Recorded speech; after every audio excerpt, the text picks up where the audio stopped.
تو ان حکمرانوں کا انجام بھی اس سے مختلف نہیں ہوگا۔ محل سے نزدیک ہی ایک بند گلی میں ویران اجاڑ تہ خانے میں یزید ابن معاویہ کی قبر ہے۔ ہیں زیر زمین صاحب تخت و علم و تاج، جو صاحب نوبت تھے نشاں ان کے نہیں آج، جو شاہ کے شاہوں سے صدا لیتے رہے باج، وہ بعد فنا آپ کفن کے رہے محتاج۔ جب اہل بیت کا قافلہ دمشق پہنچا تو ان کو ایک تاریک زندہ میں قید کر دیا گیا۔ جب قیدیوں کو خانہ زندہ میں شب ہوئی، بچوں کو مارے خوف کے حالت عجب ہوئی، گھٹ گھٹ کے دختر شہدیں جاں بلب ہوئی، مستر کمال بنت امیر عرب ہوئی۔ آفت کا سامنا تھا، نئی واردات تھی، زہرا کی بیٹیوں پہ قیامت کی رات تھی۔ یہ شام کا قدیمی بازار حمیدیہ ہے۔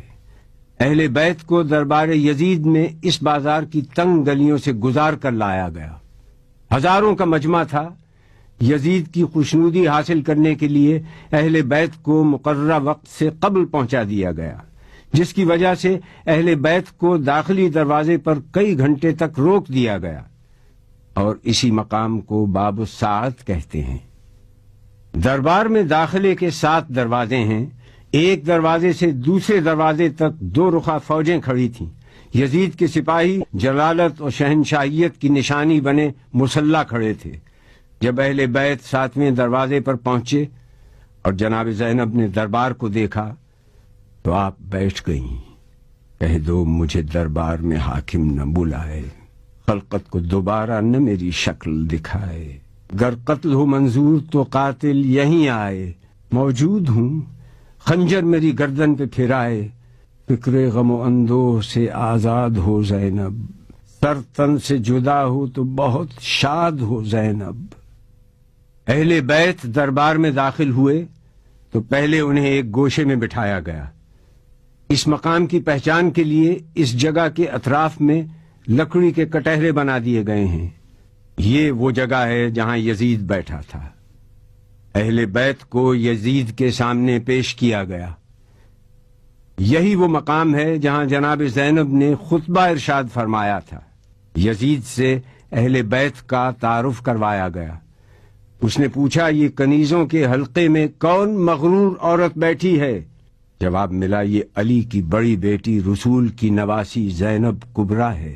دربار والوں نے اٹھ اٹھ کر دیکھنا شروع کیا تو کنیزوں میں سے ایک کنیز نے کہا کہ تم لوگوں کو شرم نہیں آتی؟ اپنی گردنیں نیچی کرو۔ زبیر ابن قیس نے یزید کے سامنے سر حسین پیش کیا اور کہا کہ امیر مبارک ہو، قیدی آ گئے، محمد کا نواسہ قتل کر دیا گیا۔ اس کے بعد شہداء کے سر پیش کیے گئے۔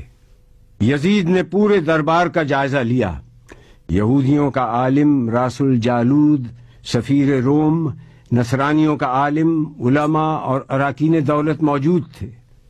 اس نے سورہ آل عمران سے اس آیت کو پڑھا، خدا جس کو چاہتا ہے ملک دیتا ہے اور جس سے چاہتا ہے ملک لے لیتا ہے، جس کو چاہتا ہے عزت دیتا ہے، جس کو چاہتا ہے ذلت دیتا ہے۔